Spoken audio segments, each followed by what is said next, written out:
Good afternoon student. आज हम लोग मोल फ्रैक्शन पढ़ेंगे, जिसको हम लोग मोल अंश और मोल प्रभाज भी कहते हैं। ठीक है, इसमें क्या है, जैसे कि हम लोग कोई विलयन ले रहे हैं, ठीक है, और वो विलयन सपोज द्विअंगी हो या फिर त्रिअंगी। ठीक है, द्विअंगी का मतलब क्या समझते हैं अपन, एक विलय और एक विलायक। जैसे कि अपन ले रहे हैं विलय के रूप में क्या ले रहे हैं, ए, और क्या बोलते हैं विलायक के रूप में ले रहे हैं अपन बी। ठीक है, तो इसमें जैसे कि विलय जो है, विलय का जो मोल है हम लोग सपोज माने हैं एन ए, और विलायक का जो मोल है हम लोग सपोज मान रहे हैं एन बी। ठीक है, तो इस प्रकार से अगर हम लोग विलयन में से किसी एक का अगर अपन को जैसे कि मोल प्रभाज हम लोग को जानना है, तो तब हम लोग कैसे करेंगे, तो देखते हैं। जैसे ए का मोल अंश, ठीक है, मतलब ए का मोल प्रभाज अगर अपन को ज्ञात करना है, तो हम लोग को पहले क्या करना है, जिसका अपन को ज्ञात करना है उसको पहले ऊपर लिख लेना है। जैसे कि अपन को ए का मोल प्रभाज ज्ञात करना है तो क्या होगा, ए के मोल। ठीक है, और इसी का क्या करना है, मतलब ज्ञात कर रहे हैं तो ए के मोल हम लोग ज्ञात करें, डिवाइडेड बाय क्या करेंगे, मतलब उसके अनुपात में हम लोग को क्या लेना है, कुल उस विलियन में जो कुल मोल कितने हैं उसको अपन को क्या करना है, डिवाइड करना है। ठीक है, अब जैसे कि सपोज अपन को यहीं पे अगर अपन को बी के लिए लेना है, बी का मोल प्रभाज हम लोग को ज्ञात करना है, तो क्या करेंगे, बी के मोल फिर बटे क्या करेंगे, विलियन का टोटल ए और बी जितना भी है उसके मोलों में मोल कितने हैं उनका कुल को क्या करेंगे अपन उसमें डिवाइड कर देंगे। तो हम लोग को क्या मिल जाएगा, ए का जो मोल अंश है अगर हम लोग ऊपर ए डालेंगे और संपूर्ण मोल को हम लोग डिवाइड करेंगे तो ए का मोल प्रभाज मिलेगा। अगर हम लोग को बी का जानना है तो क्या करना पड़ेगा, बी के मोल में डिवाइड करना पड़ेगा संपूर्ण विलयन का कुल मोल कितना है उसको अपन डिवाइड करेंगे तो अपन को मिल जाएगा। ठीक है, सपोज अगर हम लोग इसको रासायनिक समीकरण में देखें तो कैसा होगा, जो क्या है मोल प्रभाज को हम लोग किससे प्रदर्शित कर रहे हैं, काई ए। ठीक है, इसको क्या बोलेंगे, काई बोलेंगे। एक्चुअल में मैं इसको एक्स टाइप का लिखी हूँ, लेकिन ऐसा दिखता है इसका सिंबल। ठीक है, इसको अपन बोलते हैं काई। तो हम लोग ये बस हम लोग सिंबल माने किस लिए, कि मोल अंश के लिए। ठीक है, मोल अंश के लिए हम लोग को एक सिंबल लिए गए हैं, तो हम लोग बस इसको सिंबल माने हैं। आप लोग सीधा तो चाहो तो ए का मोल अंश करके लिख सकते हो। ठीक है, फॉर्मूला के तौर पे अपन क्या लिखेंगे, काई ए। ठीक है, फिर बराबर क्या मानोगे, जैसे कि ए के मोल अपन क्या माने हैं एन ए, तो ऊपर में क्या लिखोगे एन ए। ठीक है, डिवाइडेड बाई क्या है, विलियन के कुल मोल कैसे होंगे, ए और बी दोनों ही विलियन में पार्टिसिपेट किए हैं, तो दोनों के मोल को हम लोग को क्या करना पड़ेगा, योग करना पड़ेगा। ठीक है, अब ये तो हम लोग उसका फॉर्मूला समझ लिए, लेकिन उसका परिभाषा थोड़ा पढ़ लेते हैं। ठीक है, अब इतना समझ गए होगा तो परिभाषा बहुत ईजी लगेगा। क्या है देखो, किसी विलियन में उपस्थित अवयव, किसी विलयन में उपस्थित अवयव के मोलों की संख्या, मतलब कोई भी एक सॉल्यूशन है उसमें जो विलयन में उपस्थित जो अवयव है, सपोज ए अवयव है, ठीक है, उसके मोलों की संख्या डिवाइडेड बाय क्या बोल रहे हैं हम, और विलयन में उपस्थित संपूर्ण मोलों की संख्या के अनुपात को ही मोल प्रभाज कहते हैं। मतलब कोई भी अवयव है उसके मोल की संख्या डिवाइडेड बाय विलियन में पूरा जो कुल कितना है मोल उसको हम लोग को डिवाइड करना है, तो हम लोग को क्या मिल जाएगा, मोल प्रभाज मिल जाएगा। ठीक है, तो इसी प्रकार से अपन बी के लिए भी निकाल लेंगे। ठीक है, बी के लिए निकाल लेंगे हम लोग। और इसमें ये भी कहा गया है, जो क्या है, अगर हम लोग इन सभी मोलों को अगर हम लोग ऐड करते हैं, जोड़ते हैं, तो संपूर्ण मोलों का जो आंसर होगा वो क्या हो जाएगा, एक आ जाएगा। तो सपोज हम लोग देख लेते हैं, ए का जो मोल प्रभास था इतना था आंसर, बी का जो मोल प्रभास था इतना था। ठीक है, तो अगर हम लोग ए और बी के मोल प्रभाज को अपन अगर जोड़ देते हैं, जैसे कि इन दोनों का अपन जोड़ दिए ए और बी का, ठीक है, तो ए का आंसर क्या है, ये वाला है। ठीक है, N A divided by N A plus N B. B के लिए क्या है, N B divided by N A plus N B. ठीक है, तो इन दोनों को क्या करें, जोड़ें। जोड़ने के पश्चात ये क्या है, एलसीएम लोगे तो क्या होगा, ये और ए करके सेम है, नीचे वाला हर समान है, एलसीएम लोगे तो ए एक ही बार आ जाएगा। ठीक है, प्लस ऊपर में क्या क्या है, ऊपर में क्या है, N A plus N B, तो दोनों आपस में क्या कर जाएंगे, जुड़ जाएंगे। तो कैसा हो जाएगा ये, ऐसा हो जाएगा, ठीक है। ऊपर में Na plus NB divided by क्या रहेगा, Na प्लस NB, ठीक। दोनों को जोड़ने के पश्चात एलसीएम निकाले तो दोनों ऊपर नीचे सेम थे तो दोनों एक कट गए, कटने के पश्चात एक आंसर आया। तो हम लोग इससे कह सकते हैं जो एक आंसर आया है उससे हम लोग क्या कह रहे हैं, किसी भी अवयव के मोल और सभी मोलों के अनुपात को मोल अंश कहते हैं, ये तो अपन जानते हैं। जितने भी अवयव उन सभी अवयवों की कुल अंश को जोड़ा जाए तो उनका जो योग होगा एक ही रहेगा, सदैव क्या रहेगा, एक रहेगा।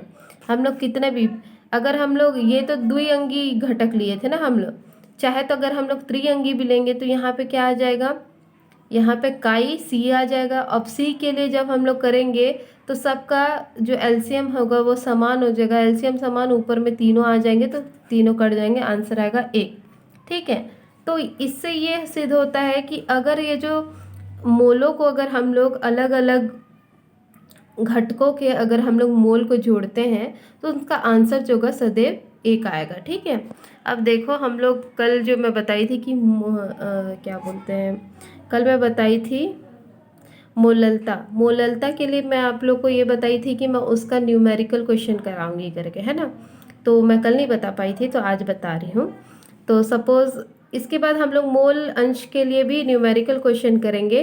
तो इससे पहले हम लोग मोललता पढ़े हैं तो पहले मोललता का देख लेते हैं क्वेश्चन, उसके बाद हम लोग मोल प्रभाज का पढ़ेंगे, ठीक है। तो सपोज एक एग्जाम्पल है, यदि 500 ग्राम जल में 4 ग्राम सोडियम हाइड्रोक्साइड घुला है तो विलयन की मोललता ज्ञात करो, ठीक है। मतलब क्या है, जल जो है कितना है, 500 ग्राम में है, ठीक है। और जो सोडियम हाइड्रोक्साइड जो है वो क्या है, एक विलेय है। विलेय कितना ग्राम है, 4 ग्राम है, घुला हुआ है। तो विलयन की क्या करना है, मोललता हम लोग को ज्ञात करना है, ठीक है। तो सबसे पहले हम लोग हल लिख लेते हैं और दिया गया है क्या क्या दिया गया है उसको लिख लेते हैं। जल कितना ग्राम बता रहा है, 500 ग्राम विलायक बता रहा है, ठीक है, वही जल। और उसके बाद क्या है, जो सोडियम हाइड्रोक्साइड है जो कि क्या है, विलेय है, वो कितना दिया गया है, 4 ग्राम दिया गया है, जिसमें अपन को क्या करना है, मोललता को ज्ञात करना है, ठीक है। अब मोललता का फॉर्मूला मैं बताई थी। अगर हम लोग का क्या होना चाहिए, अगर हम लोग का ये जो क्वेश्चन जो है उसमें जो हम लोग को दिया गया है वो अगर हम लोग का ग्राम में आएगा तो हम लोग को क्या करना है, फॉर्मूला थोड़ा चेंज करना रहता है, मैं बताई थी। और यही चीज़ किलोग्राम में रहेगा तो कोई चेंजेस नहीं आएगा, ये भी बताई थी, है ना। तो जब हम लोग का ग्राम में आ चुका है तो उसका फॉर्मूला क्या रहेगा, विलेय का द्रव्यमान बटे विलेय का आणविक द्रव्यमान। ये तो सेम था, भले ग्राम हो चाहे किलोग्राम, ठीक है। बस इसमें क्या आ जाता है, हजार का चेंज आ जाता है, ठीक है। तो क्या है, विलेय का द्रव्यमान विलेय का आणविक द्रव्यमान, ये हम लोग का सेम रहेगा, ठीक है। फिर इंटू करोगे, क्या करोगे, 100 से हम लोग को क्या करना है, इसमें गुणा करना, 1000 से हम लोग को क्या करना है, इसमें गुणा करना है। फिर ये जो नीचे में था ये पहले से इसका डिवाइडेड बाई क्या करोगे, विलायक का द्रव्यमान, वो भी किस में, ग्राम में रहेगा तो यहाँ पे 1000 आ जाएगा, ठीक है। अब देखते हैं ये जो विलेय का जो द्रव्यमान है, मैं बताई थी विलेय का जो द्रव्यमान ऊपर में लिखा था ये कौन सा रहता है, जो गिवन रहता है। गिवन मतलब जो क्वेश्चन में जो गिवन रहता है, क्वेश्चन में जो दिया गया रहता है वो उसी को अपन को ऊपर में लिखना रहता है विलेय का द्रव्यमान में, ठीक है। तो क्वेश्चन में विलेय कौन है, ये है सोडियम हाइड्रोक्साइड, जो कि कितना है, 4 ग्राम दिया तो 4 लिख दोगे, ठीक है। विलेय का आणविक द्रव्यमान मतलब विलेय कौन है यहाँ पे, सोडियम हाइड्रोक्साइड। तो सोडियम हाइड्रोक्साइड के क्या करना है, आणविक द्रव्यमान मतलब उसका फॉर्मूला से जो आणविक भार जो है वो निकालना है, ठीक है। सोडियम का कितना हो जाता है, 23 हो जाता है। ऑक्सीजन का कितना होता है, ऑक्सीजन का 16 रहता है। और इसका जो मतलब सॉरी इसका जो परमाणु क्रमांक रहता है वो कितना रहता है, 23 रहता है ना। और इसका दुगुना कर दोगे तो उसका आंसर निकल जाएगा। फिर ये क्या कितना रहता है, 8 रहता है, इसका दुगुना कर देना। और ये कितना है, 1, इतना तो जानते हो, कैलकुलेशन कर लेना, ठीक है। उसके बाद देखो क्या है, इसमें विलायक का द्रव्यमान, विलायक का जो द्रव्यमान है ये भी क्या है, ये क्वेश्चन में जो दिया रहेगा ये और ये ऊपर वाला और ये नीचे वाला, ठीक है। इन दोनों का क्या रहेगा, ये क्वेश्चन में जो दिया गया है उसको आपको फिल करना है। और बाकी ये चीज़ तो क्या है, ये आपको आना चाहिए, जो विलेय का आणविक द्रव्यमान आपको निकालने आना चाहिए। और ये जो 1000 है अगर ग्राम में है तो आपको 1000 लगाना है, ठीक है। अब देखो ये जो है विलायक का द्रव्यमान ये पहले से दे रखा है, कितना है 500 ग्राम, तो आप 500 ग्राम लिख दोगे, ठीक है। और ऐसे करके सॉल्व कर लोगे। करने के बाद क्या है, यहाँ पे 3 जीरो है तो नीचे वाले 3 जीरो से कट जाएगा, और ये 4 जो है 4 एकम 4 हो जाएगा। बट बचा क्या, 1/5, 1/5 को करोगे तो 0.2। अब यही चीज़ जो आंसर वो क्या का है, मोललता, तो उसके पीछे पे क्या लगा दोगे, स्मॉल m, क्योंकि मोललता को अपन कैसे करते हैं, स्मॉल m से रिप्रेजेंट करते हैं, ठीक है।